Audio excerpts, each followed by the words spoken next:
My name is Barry Collins. I'm the Executive Director of the University of Virginia's Medical Alumni Association. I also serve as the Associate Dean for Medical Alumni Affairs. It's truly an honor to be here today with such a talented group of students that will be entering our medical school this year.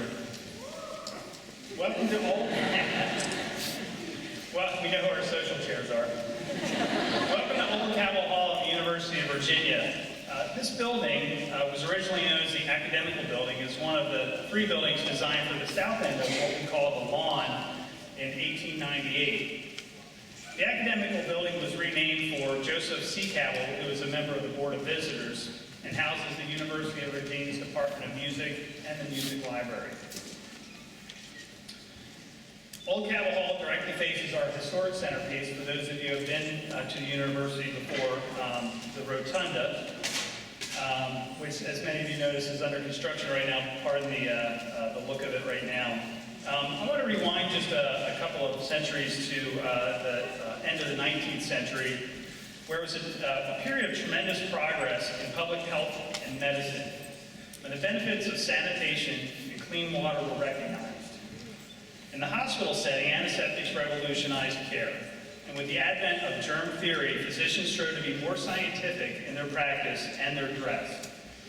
Medical schools also adopted a more rigorous and standardized curriculum. The white coat embodied this new philosophy. White is the color of hope, and the lab coat is the symbol of the healer. Surgeons became the first to wear the white coat, followed by hospital doctors and general practitioners. By 1950, it had become the norm to wear a white coat in the health profession. The white coat reminds physicians of their professional duties as prescribed by Hippocrates, to lead their lives and practice their art in respectability and honor. In 1993, the Arnold P. Gold Foundation of Columbia University College of Physicians and Surgeons initiated the white coat ceremony. This has been adopted by many of our medical schools across the country. This ceremony is performed for the incoming class at the beginning of each academic year. The University of Virginia Medical Alumni Association proudly welcomes students into this family of medicine, by which they join faculty, our staff, our family, friends. It also gives them a standard against which they must measure their every act of care to patients who trust them. Before I move on to the program, I would like to recognize several of our attendees today. First, I would like to introduce our 4 college deans who will be spending a great deal of time with our medical students over the next 4 years. If I could just ask you to stand and be recognized. Dr. Meg Healy, Dean of Dunlison College.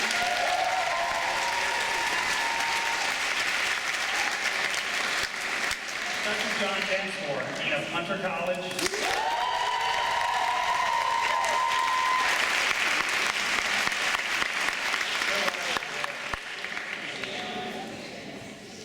Dr. Chris Peterson, Dean of Penn College.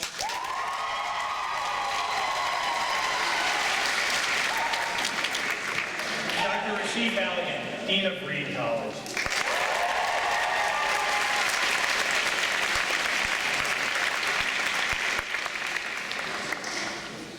I'd like to thank all of our student and faculty volunteers for all of their assistance, as well as the staff of our Medical Alumni Association office. I'd also like to acknowledge Dr. Charlie Henderson, who is here with us today. Dr. Henderson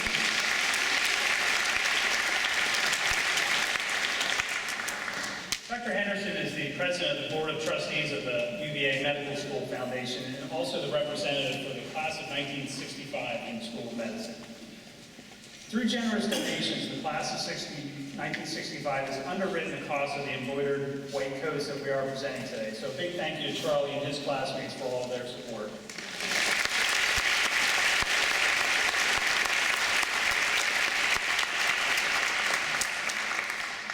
I would also like to thank the family and friends of our first-year medical students for celebrating with us today. You'll hear several times today from our speakers how bright and talented this class is, and we know that you know that, but we're very grateful that you can join us today and have us celebrate with you. Now I'd like to introduce our first speaker, John Pomeranian. John is the current president of the Mulholland Society, our student government here at the School of Medicine. Prior to coming to the University of Virginia, John earned his Bachelor's of Science in Economics from the University of Pennsylvania's Wharton School. He worked as an analyst for Lehman Brothers, and John assures me that he was not responsible for the financial meltdown in 2000. He then studied a post-baccalaureate pre-medical program at Columbia University. John is currently enrolled in our dual degree MD/MBA program and is planning to go into neurosurgery with special focus on either functional or pediatrics. Please join John Penrayan.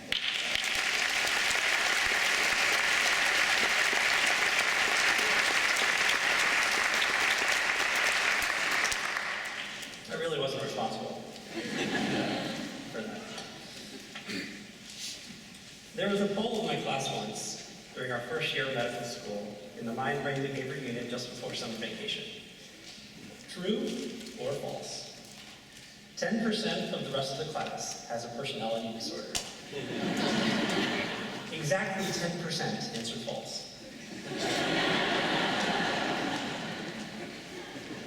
We learned, of course, about denial as an immature defense mechanism. And after a year getting to know each other, I think the majority of us had it right. But that's neither here nor there. Welcome, SMD 18. And a very special welcome to your families, the deans and faculty here to support you. On behalf of the other 90% of our student body, we're thrilled that you are joining our family. Today is an exciting day.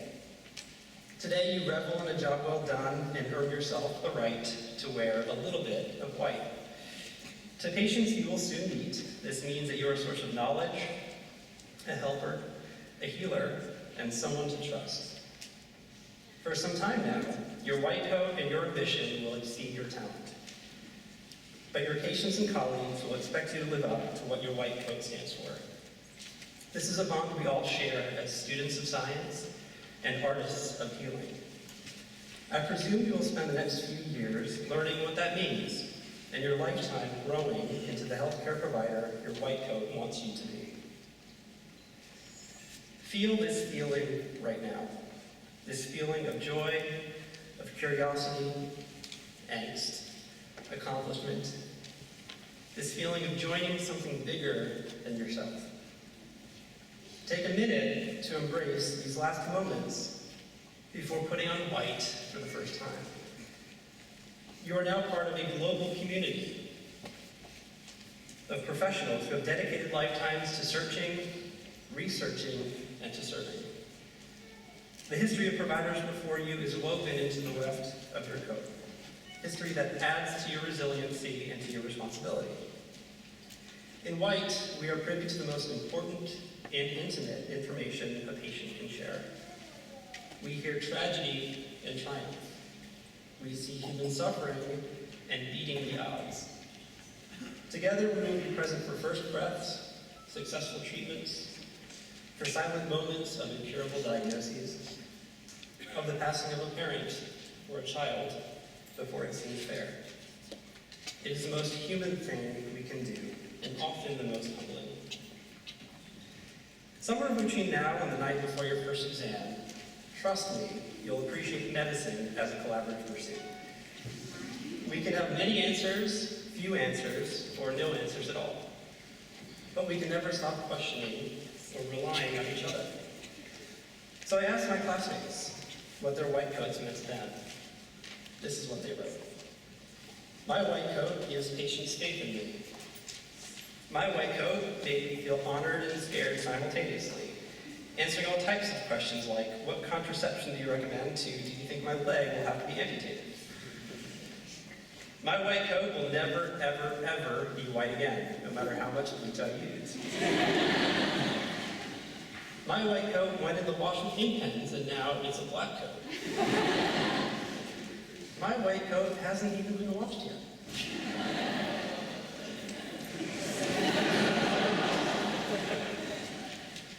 My white coat allows me to be part of another's most terrifying and most exciting moments. My white coat may be short, but it's not the size that matters, it's how you use it.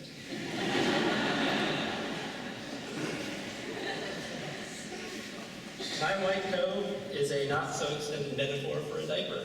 Has seen blood, sweat, tears, and many other bodily fluids. My white coat is always there when I need an extra pocket or 5. Serves as a locker and filing cabinet. My white coat is the best icebreaker with a new patient. My white coat cost me $250,000.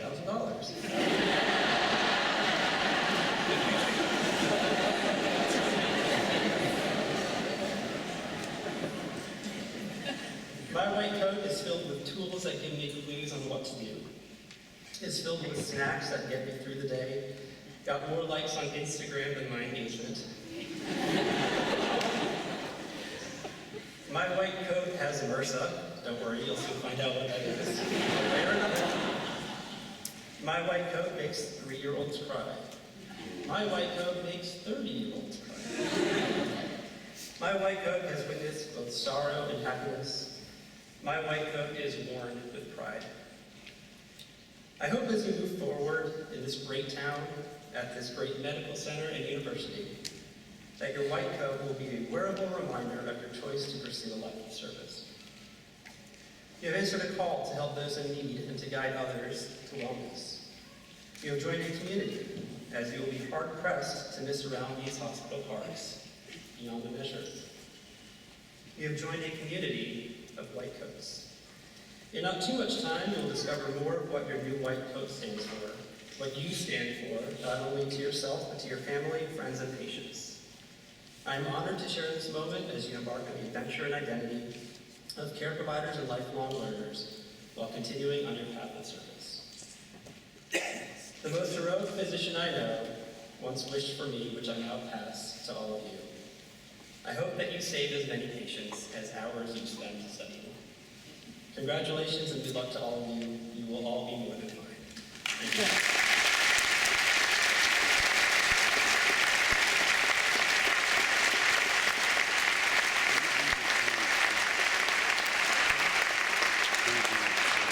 Thank you, John. Our next speaker is Dr. Wally Andrew. Dr. Andrew earned his bachelor's and medical degrees from the University of Virginia. And after completing his orthopedic residency at Columbia University in New York City, he returned to UVA and spent a 1-year fellowship in hand surgery and sports medicine with the late Dr. Frank McHugh. In 1981, Dr. Andrew joined Raleigh Orthopedic Clinic in North Carolina. During his time in Raleigh, he has been a team orthopedist for NC State University and a volunteer team physician at a local high school that his children attended. He has also been on the clinical faculty at UNC Department of Orthopedics and is involved with resident teaching at Wake Med in Raleigh. He has won numerous clinical faculty Teacher of the Year awards in that program. Dr. Andrew is the current president of the Medical Alumni Association Board of Directors, and we welcome you today, Dr. Andrew.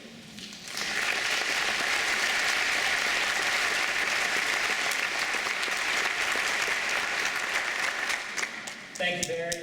I too would add my welcome to the new students, their family, and their friends and their support people. This is a big day for you. As Barry mentioned, I've spent a lot of years here. Undergraduate 71, medical school 75, and then fellowship 81. I've taken 2 classes in this hall, old Cabell Hall, philosophy course and then introductory economics, taught by young Ken Elzinga, who now lives in one of the pavilions. He also taught my son who came here. So I have fond memories of this place. There used to be a snack bar down below somewhere called the Cave. They had killer donuts, not old-fashioned. And back in our day, the student newspaper, the Cavalier Daily, was called the CD because there was no such thing as a CD. That was a newspaper. I love the tradition of this place. Part of my function today is to introduce you to the Medical Alumni Association. Barry has mentioned some of the activities, and I need to give a shout out to Barry. He has just celebrated his 11th year, and he started as executive director. He is now associate dean for medical alumni affairs, and Barry has done a terrific job with this organization. You'll find out a lot more about it as you go, but I wanted to mention a couple of things. Barry already mentioned the support for the white coat ceremony, the class of 1965. And if you open your jacket, you may notice already that there's a little blurb inside your jacket about the class of 65 who support this activity. I remember, well, back when I was here, the medical school was over there, the old medical school across from the corner. Once it was clear that I was going to medical school here, I looked at those white coats with great envy. The white coats would pour out at lunchtime, go across the street to an old-fashioned drugstore that had a soda fountain, Chancellor's Drugstore, get a sandwich, come over and eat lunch on the two walls of the patio there of the old medical school. I could not wait to get a white coat and to eat lunch. Now, there was no white coat ceremony in those days. We bought our own, and the white coats were very hierarchical. The interns had very short sleeves. Residents had the coat like you're going to get, and of course the attendings had the long jackets. So the first thing I did when I got a white coat was cut the sleeves off so everybody would think I was an intern. But I had admired the white coats from a long time back, and it is a big step. It makes you different. Back in my day, law, medicine, business were all on the central grounds.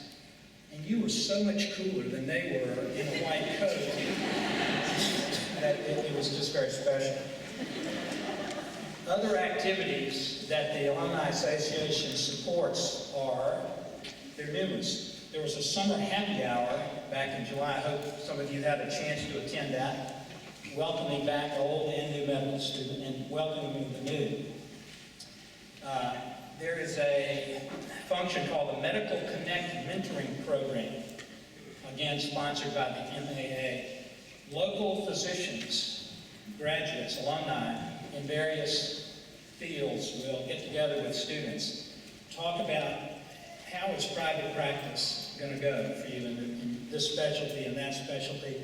This program provides opportunity for preceptorship, shadowing, and things like that. It's a great program. There is a program called Money Talks, and that will be later towards your fourth year. Again, volunteer alumni who have expertise in financial planning have seminars about financial planning. What's it going to be like when you're going to be owning your first home, budgeting for pay back your loans, et cetera, et cetera. The program that I like probably the best is called a HOST program. I've been fortunate enough to participate in that. In multiple cities around the United States where you will be going to interview for residency, there are tons of Virginia alumni. So if you're going to Boston, for example, you can stay with Dr. Fred Lovejoy, who's an alumnus there, who's on the Harvard faculty, and he can tell you about Harvard. He can get you to your interview and you stay for free. I was fortunate enough to host a young man last spring who was interviewing for orthopedics at Chapel Hill. We're about a 20-minute ride from Chapel Hill. So I picked him up at the airport. He spent the night. We took him to Chapel Hill the next day in a monsoon. I'm not kidding. It was ridiculous. They had a mass interview, everybody there at one time. There was a tornado warning, and they all had to go to the basement of the building in which they were being interviewed. So I think Chris probably X'd off UNC right there because of the tornado warning. He ended up getting his plum position. He's at WashU in orthopedics, which is one of the premier programs in the country. The other thing the MAA does is scholarship funding. $1.2 million last year were given in scholarships for medical students and nursing students. About 27% of the medical student body benefits from these scholarships. The total giving of the MAA to the School of Medicine for 2014 was $1.5 million. The remainder, the non-scholarship portion, is given to the deans of the School of Medicine for lectureships, faculty support, research, things like that. Other contributions will be the Learning Studio, in which you will do your new curriculum. If you'll look on the little plaque, Dr. Charles Hurt gave a major contribution for the Learning Studio. The auditorium was named by the medical class in 1958. Lots of programs you're going to see. Lots of them will have free food and free beverages, so they generally attract students very nicely. There a tradition has started about giving by you guys, by the students. Toward the end of your 4th year, your graduating year, you will have a fundraising project to give back to the institution which is educating you. Last year's class, the class of 2014, had 85% participation. Not big gifts, but just participating. And the president of the MAA will add to that $10 per head of all of you that contribute. So you can put me on the hook to sweeten the pot just a little bit for your contribution. Lots of programs by the MAA. You will see it a lot. I urge you to take advantage of these things. Barry and his staff do a fantastic job. I, too, congratulate you for being where you are. You're an incredibly talented, smart group of people. Your families are being congratulated, and I wish you great good luck on this journey you're about to undertake to join this honored profession.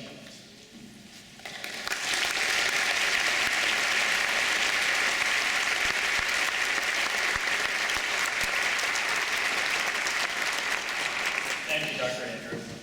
I now have the pleasure of introducing our Executive Vice President for Health Affairs, Dr. Rick Shannon. Dr. Shannon is an accomplished cardiologist and healthcare executive with more than 30 years of experience in healthcare innovation and advocacy related to quality improvements and patient safety. Under his leadership, Dr. Shannon is responsible for aligning the key components of the UVA health system to achieve the goal of becoming a top-performing academic medical center. Prior to joining UVA Health System, Dr. Shannon served as the Frank Wister Thomas Professor and Chair of the Department of Medicine at the University of Pennsylvania Perelman School of Medicine. He also held an appointment as Chair of the Department of Medicine at Allegheny General Hospital in Pittsburgh. Dr. Shannon holds a Bachelor of Arts degree from Princeton University and earned his medical degree at the University of Connecticut School of Medicine. He previously served as the Claude Joyner Professor of Medicine at Drexel University College of Medicine and was the Francis Well Peabody Fellow and Associate Professor of Medicine at Harvard Medical School. A member of the Board of Directors of the American Board of Internal Medicine and the Pennsylvania Healthcare Cost Containment Council, Dr. Shannon is also a teaching fellow for the Institute of Healthcare Improvement and was recently appointed to the Kaiser Foundation Hospitals and Kaiser Foundation Health Plan Boards of Directors. Please join me in welcoming Dr. Rick Shannon, whose commitment to innovative, high-quality care will help us deliver on our mission and shape the future of our industry.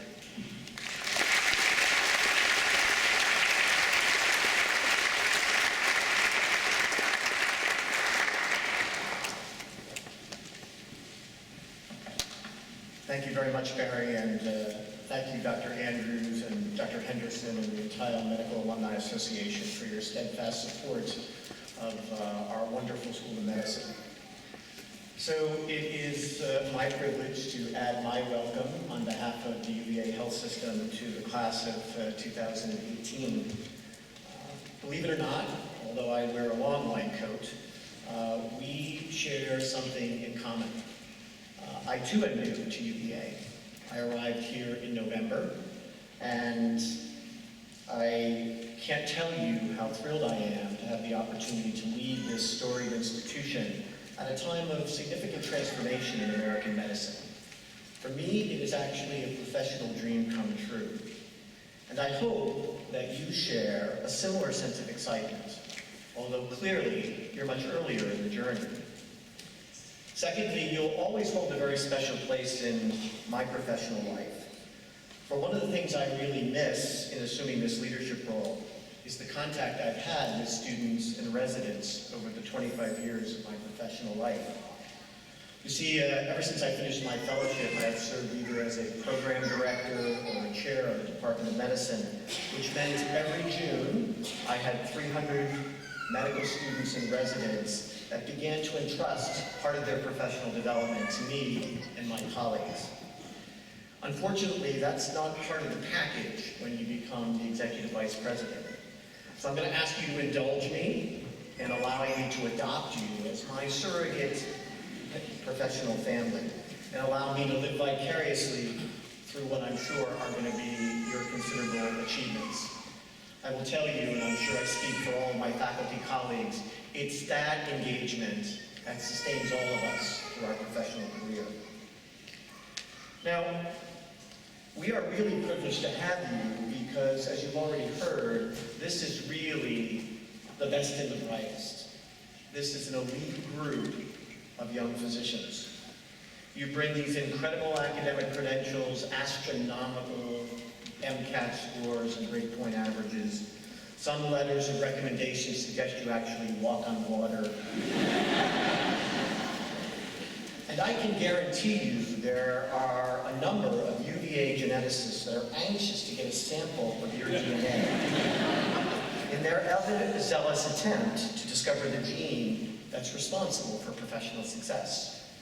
Think about it, the nucleotide sequence that confers innate ability. Pretty exciting. Unfortunately, over time we've learned that success in our professional lives has much more to do with serendipity than it does genetics. Remember the Malcolm Gladwell story in his celebrated book Outliers? The account of the Canadian junior hockey team. The best of the best, flawless athletes with seemingly have an inevitable amount of talent. Gladwell notes that 85% of elite Canadian hockey players were born in winter months. What a remarkable coincidence. The extraordinary finding led to widespread speculation that the emergence from the womb in the dead of a Canadian winter created an epigenic proclivity for the ice. In addition, further study demonstrated that the Czech elite hockey team also were all born in winter months. Could this possibly explain the otherwise inexplicable penchant of the celebrated Jamaican bobsled team in their commitment to the Winter Olympics? Were they really genetically Canadian? What was the science behind the winter birthday and being an elite Canadian hockey player? Unfortunately, the answer lies not in genetics, something we understand. It had nothing to do with science. It was the art of self-fulfilling prophecy. Because you see, if you're interested in playing hockey in Canada, it starts when you're 5 years old in what is called mite hockey. Your stage of participation is based upon your birth year. And believe it or not, when you're 5, there's a big difference if you're born in January or if you're born in November. So the elite mite team is comprised of kids with January and February birthdays because they were bigger when they were 5. Anyone else born in November or December, no chance, lower level. If you're a 5-year-old Canadian born in November, you have the proverbial snowball's chance of becoming an elite Canadian hockey player. So how is it? Well, the elite mites in Canada get the best coaches, the best ice time, the best equipment. They become the elite squirt hockey players, even better coaches, better training, better equipment than bantams, midgets, and juniors. For you see, what makes an elite Canadian hockey player is not innate ability, but opportunity occasioned by the luck of their birthday. Now, unfortunately, I suspect the same is true of youth. Your success today is unquestionably a mosaic of talent, but more so opportunity and your ability today to seize it. There are certainly elements of perspiration and desperation in your achievements that have defined your success to date. But believe me, it's largely about opportunity. And those around you today who aren't going to wear white coats had a lot to do with creating that opportunity for you. As such, you come to us as the best and the brightest, to a large extent, as a self-fulfilling prophecy. But now, success in medicine represents a transformation from this series of individual achievements that have been your currency to date, to the application of your full human potential to the betterment of others. You must rise above your own self-interest and embrace the needs of those who have not had the same opportunity. Then and only then will you know what it truly means to heal. Importantly, such service is not merely the price we pay for the privilege of being physicians. It is, in fact, a precondition. To find your work truly fulfilling in medicine, you must find not only pleasure, but you must feel a strong connection between your work and the larger purpose in life, bettering the human condition through healing and discovery. The delivery of medical care is changing dramatically since the time I sat where you do. But the Schweitzer tenet of helping life wherever you find it endures in the medical profession. Medicine today seemingly revolves around big data and instant access to information. There were no phone apps when I had to look up information. There was this yellow book called the Washington Manual that you carried around, helped to dirty your white coat. Today we have robots that perform surgery, precise surgery. And coming to an iPhone near you very shortly is IBM's Dr. Watson, poised to replace Marcus Welby as the enduring image of a physician. For those of you that read Science, the most distinguished publication in medicine, the April 2014 issue says, IBM's Dr. Watson is about to become the best physician in the world. But I'll tell you, at UVA and in this School of Medicine, while we harbor no romantic notion about the days gone by, we do embrace the power of technology because we are confident in knowing that we as physicians and you as our students will fill the gap between Watson's knowledge, of which there will always be an abundance, and deep understanding, of which there remains a paucity in our healing discipline. IBM's Dr. Watson will provide you with reliable data, but Watson can't look into the eyes of another person, see their fears and their hopes, understand their social circumstances, or empathize with their pain. Watson can't hold a patient's hand and reassure them, grieve with them, hope with them, and celebrate with them. So I have no fears whatsoever of the good Dr. Watson. We must together guard against confusing knowledge with understanding and effort with success. Ours is purely and simply about the betterment of others. In essence, I really don't care what you know. Now, there may be some people in the front row that do, but I don't really care what you know, because knowledge is going to be at your fingertips. I simply care that you care. Finally, I'm going to ask you not to be a bystander, probably a request I don't really need to make. You must be engaged in the unfinished professional work of humanity by healing others as your duty. We are often stayed from important social action by the belief that the problem is too big and our contribution can be too small. Yet I always take great hope in the remarkable humanitarian Helen Keller, who said it this way: I long to accomplish great and noble tasks, but it is my chief duty with my skill to accomplish humble tasks, as though they were great and noble. The world is moved forward not only by the mighty shoves of heroes, but also by the aggregate tiny pushes of each honest worker. And your individual call to action could not be louder. You must be the agent of change in American medicine. Healthcare reform does not emanate from the Beltway. It begins the day you and all of us, as individual physicians, commit to relentlessly providing what our patients want and need, when they need it, on time, in the right amount, without defect, error, or waste. That is the calling. And at UVA, you will learn to practice this creed, not simply espouse it, as part of a system-wide initiative that we call Be Safe, and its companion program called Be Smart. Be Safe is a lean-based strategic operating model that we are applying to the infrastructure of our care delivery system.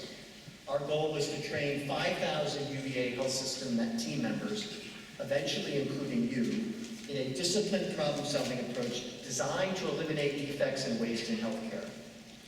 Our approach to reforming the healthcare delivery system is not relentless cuts and limited access. Ours is to reform through improving by the elimination of harm, over-treatment, defects in care delivery, defects in care transitions, and yes, administrative costs. That's me.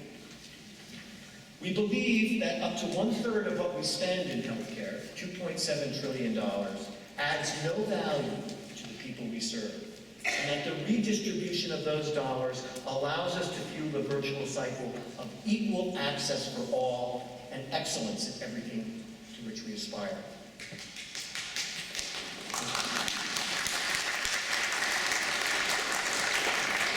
Be Smart is the scholarly application of health economic principles, health policy, and health and evaluative sciences to the elimination of waste and disparity.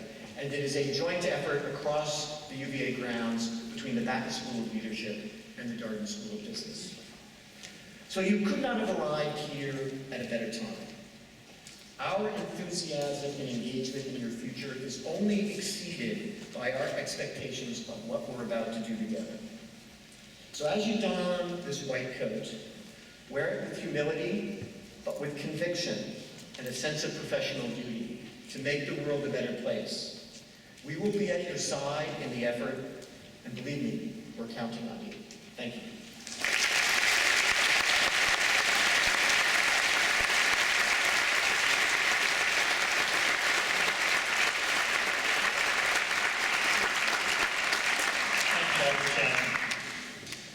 Now we move on to the portion of the program perhaps you've all been waiting for, the presentation of our white coats to our first-year medical students.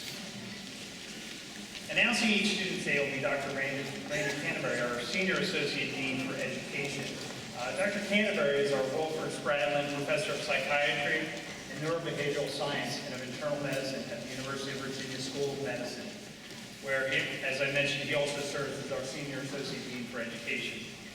Dr. Canterbury received the MS and MD degrees from West Virginia University. He completed his postgraduate training in psychiatry and internal medicine at the University of Virginia, being the first resident to complete a combined residency in those two specialties. Dr. Canterbury joined the School of Medicine faculty in 1984 in the Departments of Internal Medicine and Psychiatry. For 14 years, he taught second-year medical school course in psychiatric medicine and taught a medical interviewing course to internal medicine residents. He also was the founding director of the university's Institute for Substance Abuse Studies and served in that capacity until 1994. He served as the chair of the Department of Psychiatric Medicine for 12 years. He has served as principal investigator on many grants from the NIH and from the U.S. Department of Education, including federal funding for curriculum development, implementation, and evaluation. While his clinical work in his early years was in addiction medicine, today his clinical focus is on patients with mood and anxiety disorders, particularly brain stimulation techniques. After leaving the role of department chair, Dr. Canterbury joined the Dean's office as the Associate Dean for Admissions. During his tenure in that role, the School of Medicine enjoyed a dramatic increase both in the academic credentials and diversity of enrolling students. Over the past several years, Dr. Canterbury has overseen the building of the Claude Moore Medical Education Building and the development and implementation of the next generation curriculum for the School of Medicine. Dr. Canterbury has played a very active role in our Medical Alumni Association, serving as a past member of the Board of Directors and currently serving as a trustee for the Medical School Foundation. Please join me in welcoming Dr. Canterbury, who will be calling out your name today.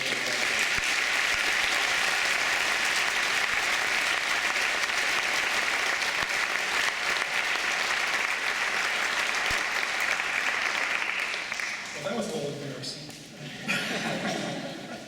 Thank you very much, Barry. It is a tremendous privilege for me to be here and participate in this white coat ceremony. It is really one of the most special times of my year every year. I'm sure that the families and good friends of the class of 2018 feels the same way about what a privilege it is to be here. I guess the class of 2018 could be the best class we've ever matriculated in the School of Medicine.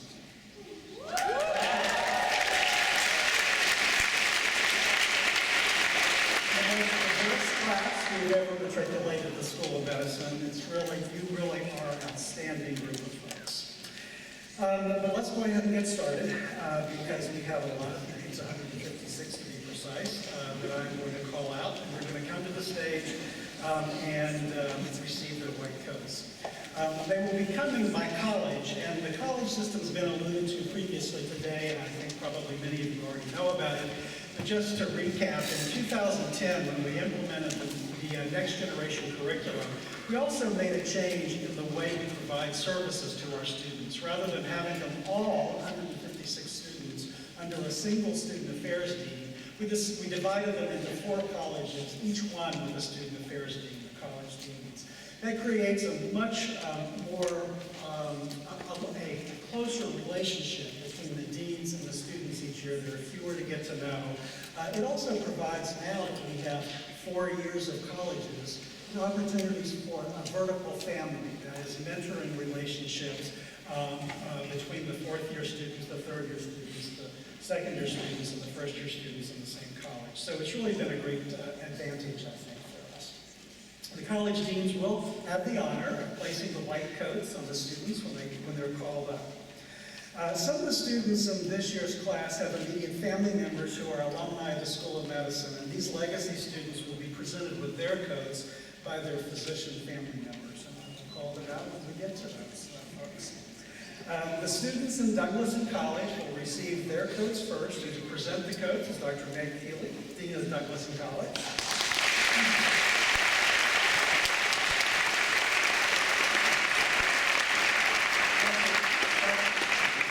Dr. Keeley is a 1992 graduate of the School of Medicine, a professor of pediatrics, and currently serves on the Medical Alumni Association Board of Directors. I'm sure all the Douglason students are delighted to have Dr. Keeley on the stage to present their coats. And now to the students. The ushers will, well, it seems like it's already happened, but the ushers will stand in the aisles and signal your own. It's time to stand and proceed down to the stage. We'll have a photographer to the right of the stage, and the photos will be available for complimentary download online, so all your families and you may be able to have them. Be sure and smile when the photographer takes your picture. This is a very happy day. We want to see a smile on everyone's face in the photographs. Now, to friends and family members, I have something to say. The temptation to applaud every time a student comes to get a white coat is overwhelming. But if you do that, none of you will make it for your dinner reservations tonight. You may make it by breakfast tomorrow. So I would ask you to hold the applause until the entire college receives their white coats, and then we will give them a huge round of applause that they deserve. Agreed? All right. Thank you very much. And now, let's get started with Douglason College. First, Rashida Adijuntan.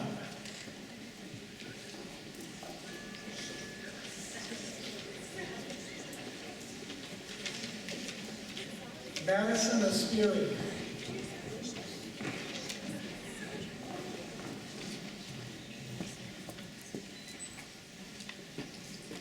Christine Bauer-Nielsen.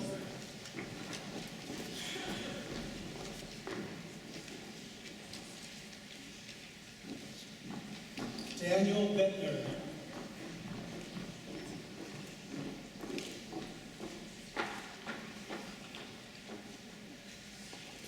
William Moss.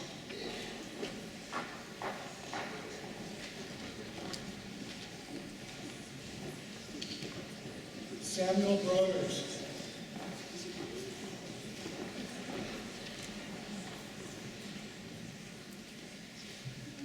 Kate Burns.